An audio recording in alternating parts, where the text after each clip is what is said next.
Pernahkah kamu merasakan bulu kudukmu berdiri saat bermain game? Bukan karena jam scare yang terang-terangan, tapi karena ada sesuatu yang salah. Sesuatu yang tidak seharusnya ada. Mungkin itu adalah bayangan karakter misterius bernama Yumiko. Di dunia Roblox yang cerah dan penuh warna, Yumiko muncul sebagai anomali. Hantu digital yang menakutkan membayangi lotong-lotong sekolah virtual. Siapa dia? Dan kenapa kehadirannya terasa begitu akrab dengan legenda urban Jepang yang sudah melegenda? Untuk kamu para pemain Roblox atau pecinta horor, nama Yumiko mungkin sudah tidak asing lagi.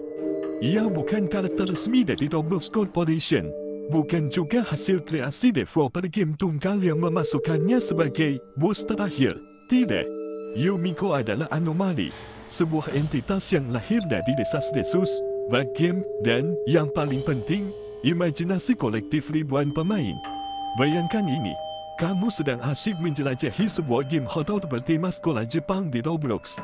Tiba-tiba, di ujung koridor yang gelap, ada siluet yang muncul. Seorang gadis dengan rambut hitam panjang tergerai menutupi wajahnya, mengenakan seragam sekolah kuno yang terlihat usang. Dia tidak bergerak, hanya berdiri. Tapi sensasi mencekam yang dia pancarkan jauh lebih nyata daripada monster manapun yang melompat ke arahmu. Itu adalah Yumiko. Dia bisa muncul di mana saja, kapan saja, dan seringkali tanpa pemicu yang jelas. Terkadang dia hanya diam mengawasi. Di lain waktu, dia mungkin bergerak dengan gerakan patah-patah yang tidak wajar, menghilang secepat dia muncul. Inilah yang membuat Yumiko begitu menakutkan. Dia adalah cerminan dari ketakutan kita terhadap hal yang tak bisa dijelaskan, tak bisa diprediksi. Dia adalah sebuah glitch yang bermetamorfosis menjadi sebuah legenda, sebuah bisikan digital yang kini menghantui alam bawah sadar banyak gamer. Dan percayalah padaku, di balik layar pikselnya ada bayangan budaya yang jauh lebih tua dan lebih kelam yang menopangnya.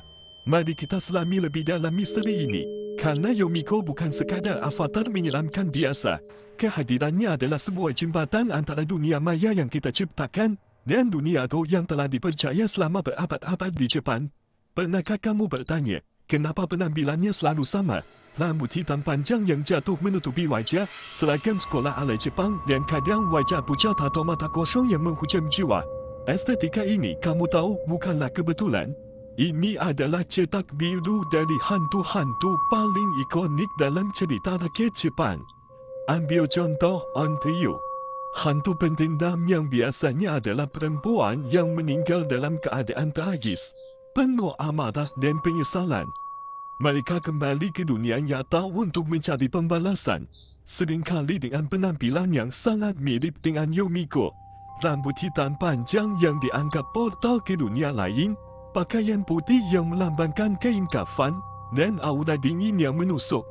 Bayangkan Sadako Yamamura dari Tering atau Kayako Saeki dari Ju-On The Catch. Bukankah ada kemiripan yang begitu kuat dengan Yumiko? Ini bukan hanya tentang inspirasi. Ini tentang mengambil esensi ketakutan kultural yang sudah terbukti ampuh dan menyuntikkannya ke dalam kode-kode digital. Yang membuat fenomena Yumiko semakin menarik adalah bahawa dia bukan diciptakan secara sengaja.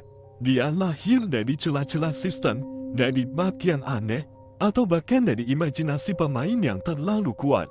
Ibaratnya seperti cerita rakyat yang disebarkan dari mulut ke mulut di desa-desa terpencil, Yumiko menyebar melalui platform digital.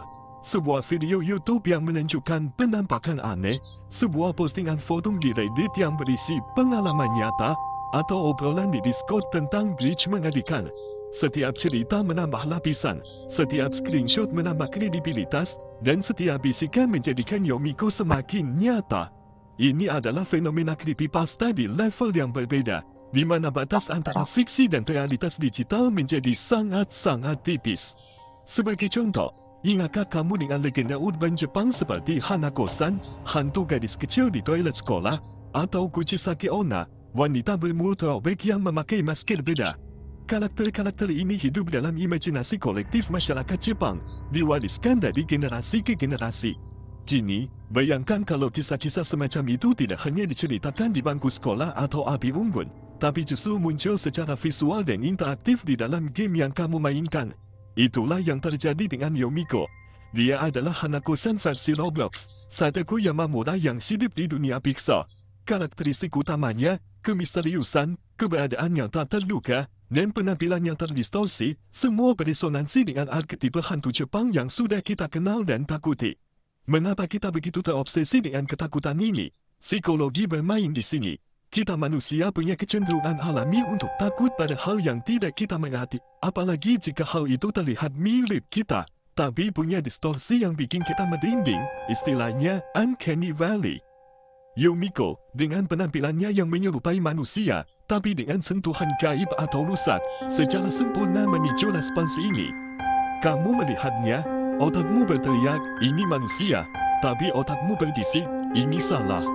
Kontradiksi inilah yang menciptakan ketegangan dan ketakutan mendalam. Bahkan di dunia digital yang serba terkontrol dan bisa diatur ulang, ada ruang untuk ketidakpastian, untuk bug, untuk glitch in the matrix. Yomiko adalah simbol dari glitch tersebut, sebuah pengingat bahwa bahkan di dunia virtual yang kita ciptakan sendiri, kita masih rentan terhadap teror yang tak terduga. Kamu mungkin berpikir, itu cuma game. Tapi ketika kamu melihat avatar aneh itu berdiri di sudut ruangan yang gelap, mata kosongnya seakan menatap langsung ke jiwamu, aku yakin kamu akan berpikir dua kali. Bukankah rasanya sama seperti saat kamu mendengar suara aneh di rumah kosong, atau melihat bayangan melintas di ujung pandangmu? Ketakutan itu nyata, meskipun wujudnya hanya dalam bentuk piksel. Lalu, apa yang terjadi ketika sebuah karakter seperti Yomiko mendapatkan daya tarik kolektif? Ia bertransformasi dari sekedar bug atau troll menjadi sesuatu yang jauh lebih besar. Sebuah legenda urban digital yang hidup dan bernapas. Komunitas mulai menciptakan cerita sendiri, mengembangkan lore di sekitarnya. Ada yang bersumpah pernah melihatnya bergerak dengan kecepatan tidak wajar, menghilang di balik dinding seolah dia bisa menembusnya. Ada yang mengaku mendengar suara bisikan aneh saat Yomiko muncul. Ada juga yang mencoba memanggilnya, mencari game-game khusus yang konon menjadi sarang penampakan Yomiko. Ini mirip dengan bagaimana Slenderman, entitas kudus tanpa wajah, lahir dari forum internet dan kemudian menakuti jutaan orang di seluruh dunia. Yomiko adalah Slenderman versi Jepang di Roblox, sebuah bukti nyata bagaimana internet menjadi medan subur bagi folklore modern. Setiap kali seorang pemain membagikan pengalaman mereka, setiap kali sebuah video viral di YouTube tentang Yomiko sightings menyebar, mitos ini semakin kuat. Ia menjadi seperti virus mental, menyebar dari satu pikiran ke pikiran lainnya, mengubah piksel-piksel sederhana menjadi representasi teror. Kekuatan Yomiko terletak pada ketiadaan penjelasan rasmi, karena tidak ada developer yang mengatakan, ini Yomiko, dan ini ceritanya, maka setiap pemain bebas mengisi kekosongan itu dengan ketakutan mereka sendiri. Hal ini menciptakan lingkaran setan yang mengerikan. Semakin banyak cerita yang beredar, semakin banyak orang yang mempercayai keberadaannya, dan semakin nyata pula ia terasa. Ini bukan sekedar avatar kamu. Ini adalah perwujudan ketakutan yang kita bagikan, sebuah cermin yang memantulkan kembali legenda-legenda gelap dari masa lalu. Kini hidup dan bergentayangan di dunia yang paling modern sekalipun. Bayangkan saja, sebuah cerita rakyat yang butuh ratusan tahun untuk menyebar dari mulut ke mulut, kini bisa menyebar ke seluruh dunia dalam hitungan jam. Itu adalah kekuatan legenda urban digital. Jadi, lain kali kamu bermain Roblox, saat kamu menjelajahi map yang gelap dan sunyi, dan tiba-tiba ada sesuatu yang terasa aneh, jangan kaget. Bisa jadi, itu bukan sekedar glitch. Itu adalah Yomiko, si hantu digital yang lahir dari ketakutan kita, disemai oleh legenda urban Jepang kuno, dan tumbuh subur di alam semesta internet. Kisah Yomiko mengingatkan kita bahwa horor tidak selalu butuh CGI yang mahal atau efek suara yang menggelegar. Terkadang, yang dibutuhkan hanyalah sebuah bayangan misterius, sebuah ketiadaan penjelasan, dan kekuatan imajinasi manusia yang tak terbatas. Dia adalah pengingat bahwa di balik layar yang cerah, selalu ada ruang untuk kegelapan.